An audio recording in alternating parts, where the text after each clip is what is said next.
पाटाळा पुलाजवळ भीषण थरार, कारच्या धडकेत 2 कामगारांचा मृत्यू. मारेगावचे सुमित वानखेडे व अमोल मलकापुरे गंभीर. वणी वरोरा राजमार्गावर बुधवारी दुपारी एक अत्यंत भीषण अपघात घडला.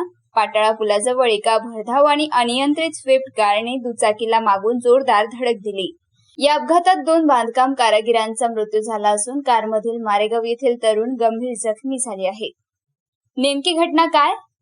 मिळालेल्या माहितीनुसार वांजरी येथील प्रदीप रमेश ठमके वय वर्ष 31 आणि मानकी येथील अनिल बाबाराव कुत्तरमारे वय वर्ष 40 हे दोघे बांधकाम मिस्त्री म्हणून काम करायचे. बुधवारी दुपारी 12:15च्या सुमारास ते आपल्या स्प्लेंडर दुचाकीने MH29 B0963 शेंबळ गावाकडे कामासाठी जात होते.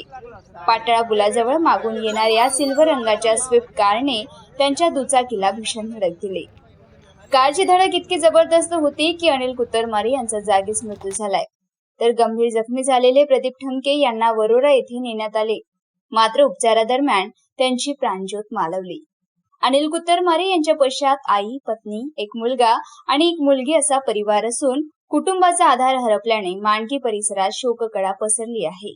दुचाकीला उडवल्यानंतर कारवरील ताबा सुटल्याने कारने रस्त्याखाली 3-4 कोलांट उड्या घेत थेट शेत गाठले. कारमधील सुमित वानखेडे आणि अमोल मलकापुरे हे गंभीर जखमी झाले आहेत. त्यांच्यावर वरोरा येथे प्राथमिक उपचार केल्यानंतर प्रकृती चिंताजनक असल्याने पुढील उपचारासाठी त्यांना चंद्रपूर येथे हलवण्यात आले आहे. मदत कार्य व तपास. घटनेनंतर स्थानिक नागरिकांनी तातडीने धाव घेत मदत कार्य केले.